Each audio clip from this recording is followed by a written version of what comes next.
So, I bet some of you are looking for an explanation to where the Cardfight Vanguard videos have gone. And for those of you who don't know, when the Cardfight Vanguard franchise announced it would rebooting everything and starting from the beginning, I had some very mixed feelings on it, and then when the series premiered, I had some very positive feelings about it. And then I kind of stopped talking about it after 3 episodes. That was mainly because I had crazy work schedules, and also because where it premiered in the season, I was already watching too many anime and just didn't have the time for this. And then when I started freeing up schedules, I remembered I had 3 seasons of High School DxD to go. And so here we are. I am finally all caught up on Cardfight Vanguard V series, and I have to be flat out honest. I'm really disappointed. I'm really miserable. I'm really unhappy with the fact that I stopped talking about this show after 3 episodes. Oh god, people, if you're not watching Cardfight Vanguard V series, you need to be, because this series is fantastic. This is the card game show I want right now. I think it is a genuinely smart, well-written, charming little series, and I kind of want it to get more attention. I really do. And so first up, let's talk about how it really improves over aspects of the original. And one of the biggest is with our protagonist, Aichi, and by far the most important thing about this Aichi is that he actually moves the story forward. You see, in the original Cardfight Vanguard, and I like Season 1 Aichi from the original, but part of the issue with that character in that series was that he didn't really do anything until he was sort of in the middle of it. Like, looking at sort of the way the series progresses, yes, he obviously makes the original decision to get Blaster Blade back after he's bullied, but in V series it's much more violent than it is in the original, but from there he doesn't really make decisions. Everything kind of just happens around him, like, say, fighting Misaki. It doesn't happen because he wants to fight Misaki, it happens because Shin tells him to. Going to another shop and sort of having the early stages of psychology develop happens because someone else tells him to. All the things, hell, being part of Team Q4 happens because someone else tells him to. This character doesn't really make decisions for himself, and whenever they do focus on it, it always goes back to him being a wimp and feeling sorry for himself. Now, don't get me wrong, in Season 1 it's fine. In Season 2 is when it becomes insufferable and unbearable. But in this series, this Aichi is much more interesting, and he's someone you much more feel like he wants to root for. Is he more realistic? I think that depends on who you talk to. But this version, he makes choices. He wants to try and get better. You feel like he genuinely cares about card fighting for more than just wanting to be around Kai. And that is really what makes him into a great protagonist here. And the best example of this is episode 4 when he goes to fight Misaki. Because it isn't because he's told to fight Misaki. It isn't because there's some sort of weird celestial power going on that he has to fight Misaki. He fights Misaki because he wants to, because he makes that conscious decision. And that decision feels like something you could see him coming to. Misaki doesn't really card fight much, or at all, so he's like, well, this could be easy, like, it won't be too intense. That is a very realistic reason, but it's how he goes about it. When he wants to fight her, he seems very genuine, very inviting, very kind. I know these may not seem like big things to a lot of people, but that is very much a conscious effort on the directors and the writers to make Aichi feel like he wants to socialize more. He wants to be around more people. Not everything just has to revolve around Kai. Then there's trying to get Morikawa to be his friend and come to Card Capital.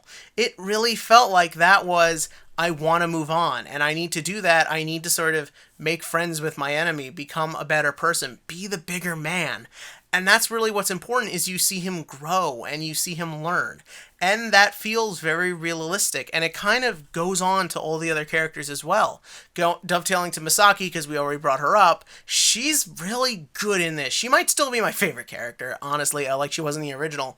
But what I really like about this version of Misaki is that they found a way to keep the elements of the character intact without making them feel very gimmicky or cheesy. In the original series, this was done by having you get to know her first, and then sort of doing a lot of the excess things like the dead parents or the memory thing later. Here that's introduced early, but they come up with a great way of doing it. First up, the fact that it dovetails off Aichi, our protagonist's decision, is great.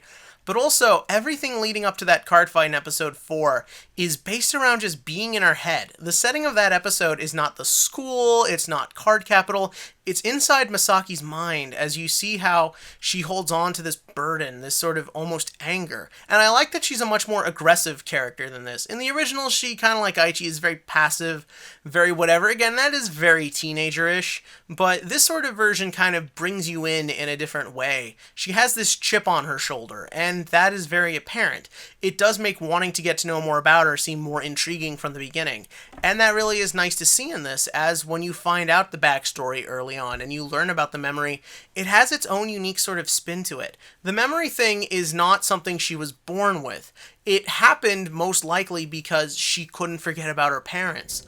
All this developed. She kept reliving the events in her head. Again, it's something that she wasn't necessarily... I'm trying to find the right words for this, but essentially what I'm trying to say is, in the original, she didn't choose to be like this. Here, in a way, she kind of does. Now, obviously, I'm not saying being miserable or being sad that something like that happens is a choice, but the idea is she holds on to it and still lets it affect her the way it does because she can't bring herself to let go.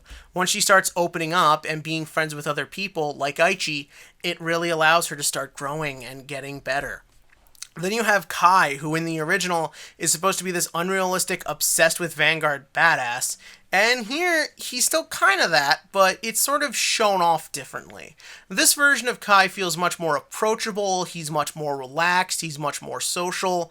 Instead of feeling like an over-the-top aggressive person, again, it worked there because they were showing off that this is not the societal norm, but in this version, he feels much more like someone who's just kind of out of place, doesn't really feel like he belongs anywhere, he's just sort of walking through life. In a weird way, he kind of fits the Aichi role.